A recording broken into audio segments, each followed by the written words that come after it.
El impacto de la conversión de Constantino sobre la vida de la Iglesia fue tan grande que se hará sentir a través de todo el resto de nuestra narración hasta nuestros días.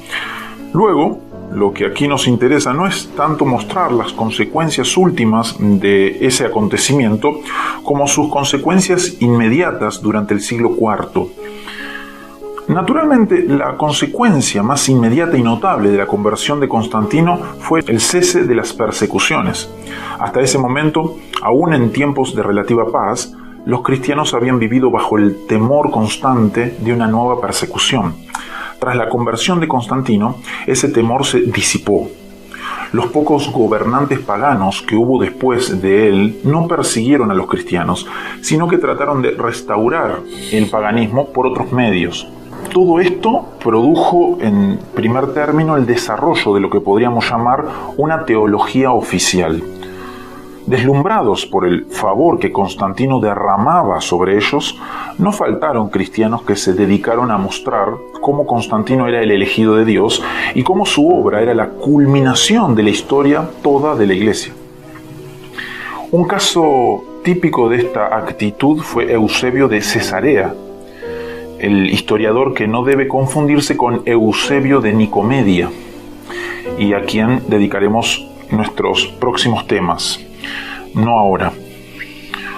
Otros siguieron un camino radicalmente opuesto. Para ellos, el hecho de que el emperador se declarase cristiano y que ahora resultara más fácil ser cristiano no era una bendición, sino una gran apostasía. Algunas personas que participaban de esta actitud, pero que no querían dejar la comunión de la Iglesia, se retiraron al desierto, donde se dedicaron a la vida ascética.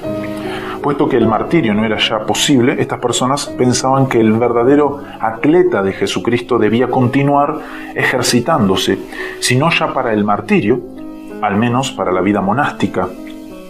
Luego, el siglo IV vio un gran éxodo hacia los desiertos de Egipto y Siria. De este movimiento monástico nos ocuparemos en otro momento.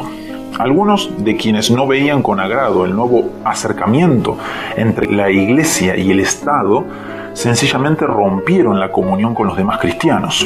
Estos son los cismáticos, entre quienes permanecieron en la Iglesia y no se retiraron al desierto ni al cisma. Pronto se produjo un gran despertar intelectual. Como en toda época de actividad intelectual, no faltaron quienes propusieron teorías y doctrinas que el resto de la Iglesia se vio obligado a rechazar. La principal de estas doctrinas fue el arrianismo, que dio lugar a enconadas controversias acerca de la doctrina de la Trinidad. En los próximos temas veremos y discutiremos esas controversias hasta el año 361, fecha en que Juliano fue proclamado emperador. El reinado de Juliano fue el punto culminante de otra actitud frente a la conversión de Constantino, la reacción pagana. Por lo tanto, en un próximo tema trataremos acerca de ese reinado y esa reacción. Sin embargo, la mayor parte de los cristianos no reaccionó ante la nueva situación con una aceptación total, ni con un rechazo absoluto. Para la mayoría de los dirigentes de la Iglesia, las nuevas circunstancias presentaban oportunidades inesperadas, pero también peligros enormes. Por tanto, al mismo tiempo que afirmaban su lealtad al emperador, como siempre lo habían hecho la mayoría de los cristianos, insistían en que su lealtad última le correspondía solo a Dios. Tal fue la actitud de los gigantes de la Iglesia, tales como Atanasio, los Capadocios, Ambrosio, Jerónimo, Agustín y otros, a quienes le dedicaremos la mayor parte de nuestros próximos temas de la historia. Puesto que tanto las oportunidades como los peligros eran grandes, estas personas se enfrentaron a una tarea difícil.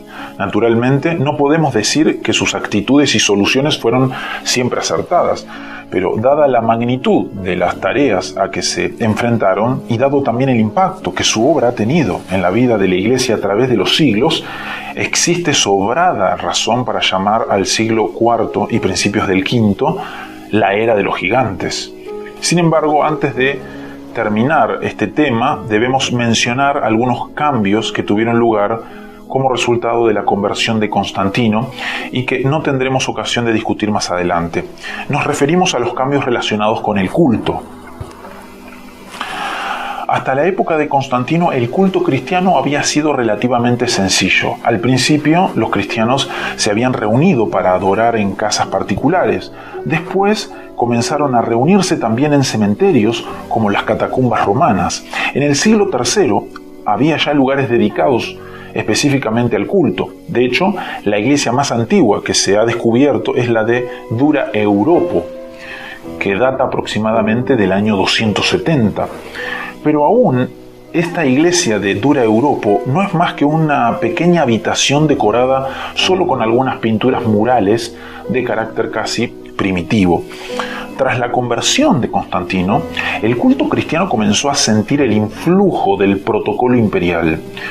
El incienso, que hasta entonces había sido señal del culto al emperador, hizo su aparición en las iglesias cristianas. Los ministros que oficiaban en el culto comenzaron a llevar vestimentas ricas durante el servicio, en señal del respeto debido a lo que estaba teniendo lugar. Por la misma razón, varios gestos de respeto que normalmente se hacían ante el emperador comenzaron a hacerse también en el culto. Además, se inició la costumbre de empezar el servicio con una procesión. Para darle cuerpo a esta procesión, se desarrollaron los coros, con el resultado neto de que a la larga la congregación tuvo menos parte activa en el culto. Por lo menos desde el siglo II, los cristianos habían acostumbrado conmemorar el aniversario de la muerte de un mártir celebrando la comunión en el lugar donde el mártir estaba enterrado. Ahora se construyeron iglesias en muchos de esos lugares. Pronto se llegó a pensar que el culto tenía especial eficacia si se celebraba en uno de tales lugares, en virtud de la presencia de las reliquias del mártir. El resultado fue que se comenzó a desenterrar a los mártires para colocar sus cuerpos, o parte de ellos, bajo el altar de varias de las muchas iglesias que se estaban construyendo.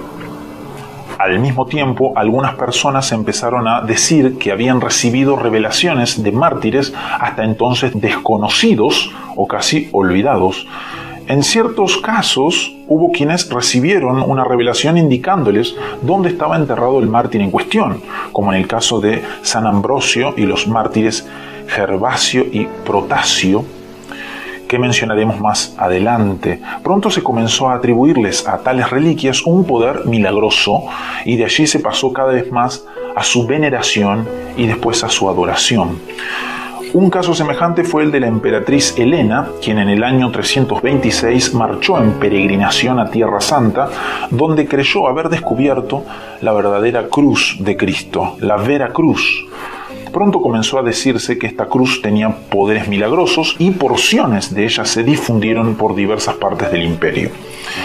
En medio de tal situación, los dirigentes de la iglesia procuraban moderar la superstición del pueblo, aunque naturalmente no podían negar que, de hecho, muchos de los milagros que se contaban eran posibles.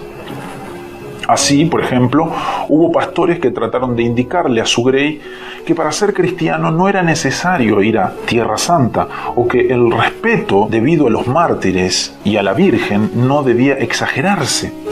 Pero su tarea era harto difícil, pues cada vez eran más los conversos que pedían el bautismo y cada vez había menos tiempo y oportunidad para dirigirlos en su vida cristiana.